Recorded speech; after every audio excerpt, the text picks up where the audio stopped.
Hey y'all, my name is Prateek and welcome to my channel. Today we're going to be talking about marketing, giving a crash course on the fundamental topics that surround this line of work.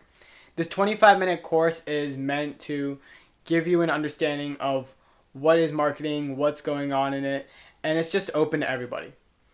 Although marketing is simply thought of as infomercials, advertising, and campaigns, it really is much more than that. To give a brief definition, marketing is the study and management of markets, as well as brand positioning, so positioning the brand to appeal to the consumers and the market.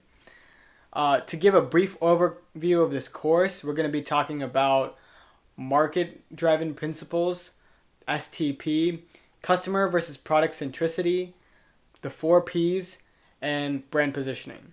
So let's get started. The 4Ps, product, price, promotion, and place, are all 4 key words to summarize the entire marketing strategy as well as guide us throughout this video. Before anything, however, let's start with the market-driven principles. There are 3 that you really need to know. Number 1, know your markets and your competitors. Then adapt your business strategy to best fit the market you are going after. You want to be somewhat structured like your competitors, but also have a more unique aspect that allows you to stand out. Number 2, customers always have the final say. It is really crucial to understand that the customers are the ones who interpret the product and the marketing campaign, not you or the brand. It is their selective attention that allows them to pick and choose their experiences from their past and interpret them for themselves. Thus, they use those experiences to decide whether they want to buy your brand or not. Number 3. Now, this one will be expanded on later and will make more sense later on, but it's a foundation for product design. To be a superior brand, you need to be able to structure your business model to be the best at either of these 3, depending on what industry you're entering. Operational excellence, product leadership, or customer intimacy, while also providing threshold value in the other 2 segments.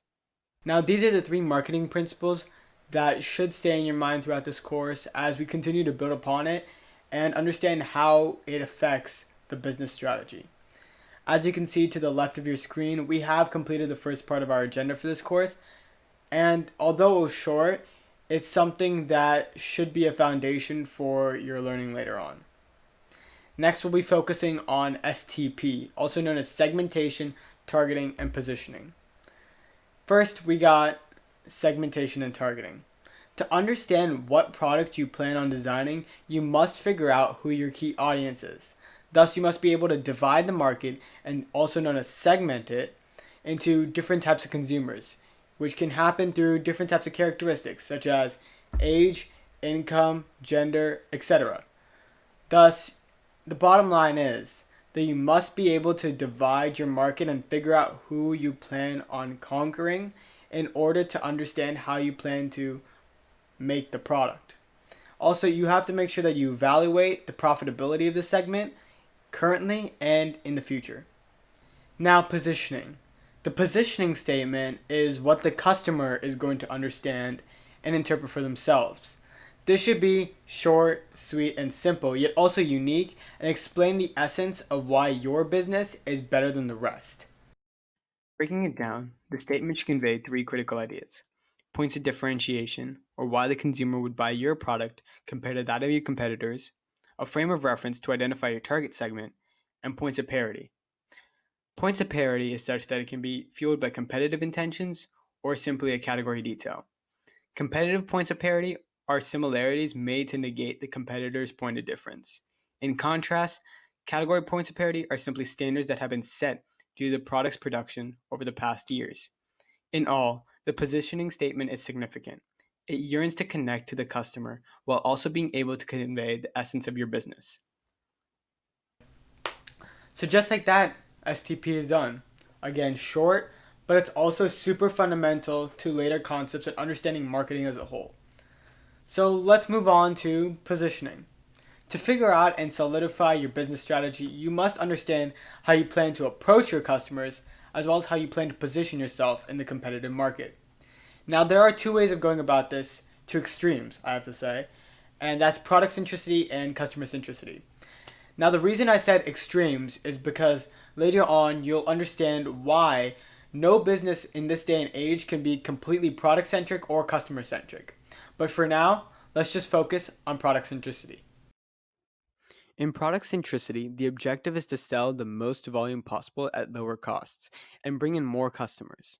Focused mainly on quantity, they are forced to think in a divergent manner, asking the question, how many uses are there for this product when they are figuring out their marketing campaign? Their objective is also increasing their market share, a method of quantitative analysis where competitors can not only evaluate each other, but also their own merchandise and the percentage of consumers that buy from their brand in the total spectrum of the market. Meaning, if I were Apple selling ebooks and iBooks, the market share would reflect what percentage of the consumer buys my ebooks, while also allowing me to see which business sells the most. In this graph, you can see that iBooks sells to 14% of the consumers, while Amazon continues to be the leader in this market and sell to 71% of the consumers. Customer centricity is pretty different as it has a new goal and mindset. It's focused on value over volume. They're focused on providing for the most valuable customers, whether that means creating the best products that are out there or even being trusted advisors to recommend products to fit the needs of the consumers. But that doesn't mean that all customer centric businesses should just totally scrap all their less valuable customers. In fact, you have to keep your less valuable customers in order to create stability and ensure that all your eggs aren't in one basket. Now, the question is, how does one measure the value of their customers? Well, customer lifetime value, also known as CLV. CLV can be determined by understanding the past data and making a logical prediction based on age and purchase history. This allows the business to understand whether or not this person will be profitable today and, more importantly, in the future. Customer centricity is not only trying to find out how many sales they can make today, but seeing who will be the most loyal and profitable for the company in the future. The management thinking is less of divergent and more of how can we design a product that will meet the needs of the customer. Of course, if you're trying to design the best product out there. The three steps to customer centricity marketing are acquisition, which is figuring out who the target customer is going to be, retention, how much the company is willing to pay or invest to ensure the loyalty of the company, and development, evaluating whether this customer will be valuable and profitable. Both of these methods are correct. However, a business must decide, according to the industry that they are entering, which plan will be most effective. At the end of the day, however, both of these strategies have its problems. While product centricity can be profitable, its effectiveness has lessened over the past few years, as technology and globalization have allowed information to spread a lot faster, requiring products to be continually changing, while also increasing the customer's demand. To be mainly product centric in this day and age, you must be also somewhat customer focused. An excellent example of this is Harrah's Casino. This casino chain was struggling as a product centric company, falling to the shadows of other larger competitors. However, that urged them to start looking at the demographic of its players and find ways to appeal to the consumers at Harrah's, becoming more customer centric and providing for the customers' needs to ensure their market share grew while also instilling customer loyalty. This was done by establishing its rewards program, a tiered program that was catered specifically to trends that they observed. Similarly, customer centricity continues to face challenges. Because they are merely providing to the needs of a particular customer, they need constant innovation, as the customer's needs change over time, and technology creates competitive points of parity. If they fail to meet the consumer's needs, they are immediately put in danger, as their business no longer has a product or service that is needed by the customer. Nowadays, businesses have opted for a better solution, being in or close to the middle of the strategic spectrum, as described at the top of the slide, becoming either majority customer or product centric, but also incorporating the latter method into their business to create a better and more appealing space for consumers.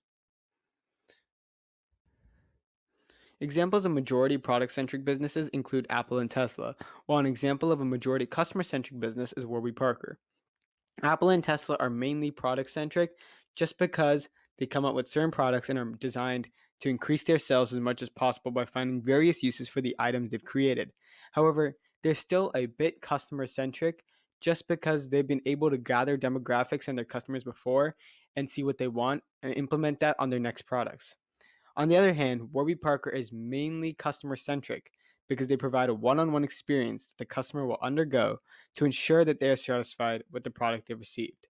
So, as a business, one must decide which strategy will work out best for them and structure their business organization around that. And that's another item off our agenda: product versus customer centricity.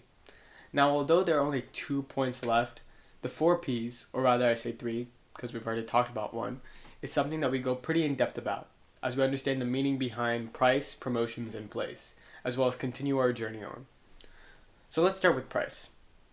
The decision whether a consumer should buy a certain product at a certain store is really heavily driven most of the time by the product's listed price. In other words, pricing has a more significant impact on profitability than changing fixed costs, variable costs, or even volume, initiating a more noticeable change on demand. However, to grow revenue, price analysis must be done right, that demand increases rather than decreases. This includes understanding price sensitivity and its drivers. These include awareness and availability of substitutes, side by side comparisons of products, the expenditure of the product in the customer's perspective, whether the cost will be shared, switching costs, which is the possibility of paying more if you were to change providers or services, price quality relationships, and the ability to store goods for lengthy periods. For the last one, an example would be canned goods, which can be stored over long periods, which means that the price sensitivity will increase. The consumer will try to find the product at a time when it hits a lower price. The same goes for broccoli. Because it cannot be stored over a long period of time, the price sensitivity will decrease, meaning the consumer will have to buy it at whatever price it's at. To measure the impact of pricing, price elasticity is taken into consideration. Calculated by the change in demand over the change in price, this formula allows the company to understand whether revenue will increase or decrease if price changes. If price elasticity is over 1%, the demand is elastic, meaning revenue will go down. But if it is under 1%, the demand is said to be inelastic, meaning the revenue will go up. If the result is equal to 1%, the demand is proportionate to the change in price, meaning the revenue will not change. While the formula is simple, the quantitative data is the hardest thing to get. These numbers can be retrieved through past sales, surveys and customer intentions, field experiments and varying prices, or trade-off analysis, where the customer ranks many products. A study is completed to observe when the customer would make a trade-off between price and quality. Not only is pricing affected by sensitivity and measured by elasticity, but it's also influenced by a part of psychology in the consumers. While there are many, the main three that we're going to be talking about are most prominent in retail and other sectors and industries. The first one is charm prices, or prices that end with nines, fives, or 99s that make items seem as if they are on sale. It is very effective and is the reason why many retailers sell products ending with these numbers to appeal more to the customer and produce more revenue. It is also why it is very common to see in many stores. Second is the Weber Fechner law. Now, this is not a law per se, but it's a concept that is very much seen when making decisions. Consumers will always react to sales in terms of what percentage of the product is discounted rather than how much. While a consumer might go to another store to buy a book for $5 instead of $10, they may not do the same to buy a TV for $995 instead of $1,000, even though the discount of $5 remains constant. Finally, the endowment law. This law states that a consumer will automatically be nudged to buy a product if they are given a sense of ownership. Even though they may not have exact or ownership for the item, their feeling pushes them to believe that the product is worth more than stated, and that shows that they're willing to pay a premium. An example is a test drive. To instill ownership in the consumer, at times, salespeople will simply scan IDs and allow the consumer to go on a test ride by themselves or with their family to enable them to feel in control of the car. These psychological strategies are implemented by many businesses to increase the chances of higher demand and, in the end of the day, better revenue. Pricing is such that you just can't slap a number onto a product and call it a day.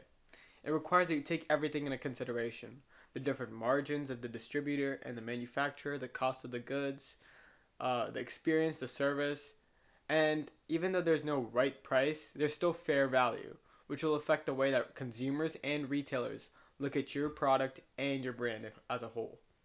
Now, on to the next P, promotions. Now, this is probably the most well known part of marketing considering it has campaigns, infomercials, and advertising. However, to give a general overview, there's two types of campaigns: communications and non communicative. Both have the goal of encouraging people to buy the product, yet the means of sending the message are different. Communication campaigns usually use mass and targeted media: TVs, radios, advertising, infomercials, product placement in ads, movies, and word of mouth, which can be online, interpersonal, stuff like that. In contrast, non communicative campaigns usually use sales or coupons. The meat of the campaign stays the same, however, with seven underlying M's, including markets, mission, money, message content, message design, media strategy, and measurement. Although this process varies among different businesses, we will continue in this order. Markets are as simple as understanding who the target segment will be, while the mission is the leader's set of goals for the campaign. Money is merely creating a budget for the campaign and understanding how much the company is willing to invest to acquire the customers. Next is the message content, which is what you plan to include to persuade the customers to buy your product, along with message design or the creative strategy.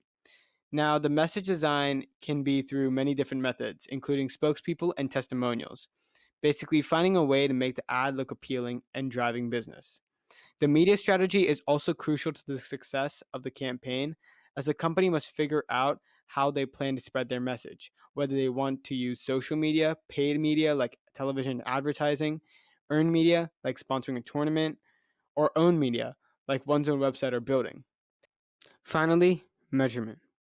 Now, this is more to understand if the campaign has been profitable, understanding how to measure success, which can be viable through a change in sales or customers. It matters on what you decide. These seven M's are the guide to a successful campaign. However, there is more. Marketing cannot simply be done by completing the seven M's, but they require more advanced strategy to become beneficial. To expand upon the marketing strategy, a business should use mass marketing and interpersonal communication to nudge the customers to buy the product. At a certain point in customers' mind, mass marketing, like television and ads, is no longer useful and requires word of mouth marketing and other personal communicational skills to nudge them to buy the product. This is represented by the AIDA model, standing for attention, interest, desire, and action. The first three are all about creating demand, mainly through the means of mass marketing, while action is all about capturing demand through those other methods. This will include marketing tools such as search engine optimization, display ads, search ads, social media, apps, videos, posts, etc. Most importantly, though, as a business, regardless of the different methods, the brand name must be reputable and trustworthy. Consumers often link the quality of the product with the brand name, affecting the premium they are willing to pay for the product, if any. So the promotions can be infomercials. It really is more than that. It's about positioning the brand to best appeal to the consumers, as I had stated in the earlier parts of this video. Last but not least, we have the final P, place. Now, this is less about where it's made and more about how it's distributed. The place of these products, of course, is the distribution channels, which can be online stores, retail stores, or any type of distributor. The main idea is that their goal is to provide the customer with the goods at the right time, in the right place, with the proper knowledge about the product, which varies among the frequency and price of the product, also known as customer access. Changing upon the product, customer access states that a buyer must know the logistics and primary information according to what they're purchasing. And that includes how does the product work, or how do I purchase it, or what would I need to do if the product stopped working. Now that shopping is mostly done online, there's another layer of filtering that needs to be completed: digital versus non digital attributes. Not only do consumers need to know about logistics and primary information, but they also need to decide whether they can buy a product online or not. Digital attributes include quantifiable numbers, such as the size of a phone and stock, while non digital attributes are more of the fit of the socks or the ease of which one can use the phone. This digital versus non-digital attribute discussion has caused conflict among channels, mainly retailers versus other retailers, primarily surrounding showrooming and webrooming. While a phone may be sold at Best Buy for $500, the consumer might simply go to the retailer to understand how the product works, but purchase it off a different website, such as Amazon, using their save points or coupons to save money. This example of web rooming is an example of conflict among retailers, also known as horizontal conflict.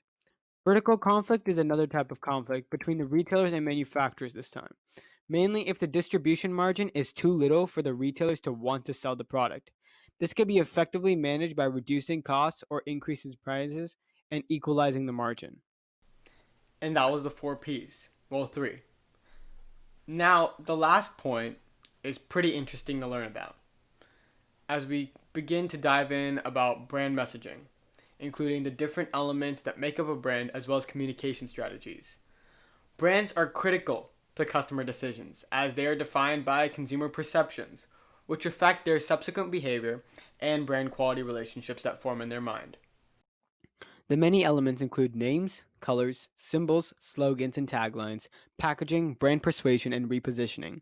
To be effective, brand elements must be memorable, meaningful, appealing, protectable, adaptable, and transferable. Looking first at names, this is a very multi-dimensional idea, as not only is it essential to the consumers who are more likely to buy a product with a better brand name, it also affects employees' morale, the firm's growth. If the name is non-transferable among cultures, it will limit the growth and the investor's chance of investing. Names can be descriptive, like Toys R Us, a metaphor, like Nike, meaning victory, a surname like Disney, arbitrary like Apple, blended like Facebook, and invented like Etsy. Colors are another layer, as they create strong perceptions like gold and silver, meaning luxury. What is more appealing is when a brand owns a particular color, using it to a certain extent that anytime this color is seen, it jogs memory connected to the brand, like the Tiffany & Co. blue box. Symbols and logos are also significant, and an excellent example of this association is Starbucks. Before 2011, Starbucks wrote its name on its logo, but after a while, the mermaid symbol was so significant that they need not put its name on its logo. Slogans and taglines are also essential to strike memories in the minds of the consumers. Taglines are meant to be short, easy, unique to remember, and trademarked, intended to generate emotion and equity in the customers. These taglines can be imperative, like Nike's Just Do It, superlative, like Disney's The Happiest Place on Earth, clever, like Volkswagen's Drivers Wanted, provocative, like Got Milk, or descriptive, like Allstate's You're in Good Hands. Packaging is shockingly influential as well at purchase and can be the deciding factor at times when purchasing an item such as perfume. Not only will appealing packaging lead to a higher chance of purchases, but unique packaging will also result in individual associations, like the Coke glass bottle. Brand persuasion is also very connected to media strategy in the 7M's of marketing, as it is a campaign, however, for the brand rather than merely the product.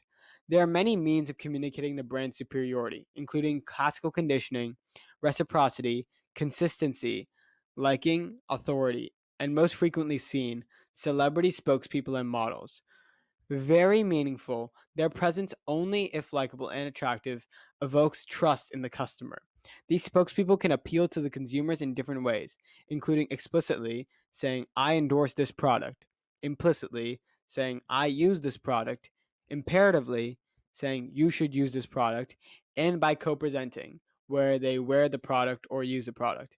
However, one thing to remember is that it can also be risky. If a spokesperson has a bad reputation, the brand can be perceived as a bad company, even though it may not be true.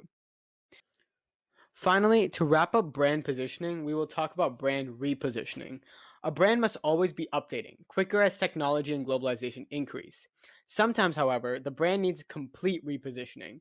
If it's been poorly conceived by the public, the target was limited, or the identity was out of date or old fashioned.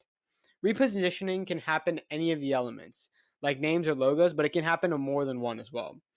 But change can be done in two different ways, two straightforward ways.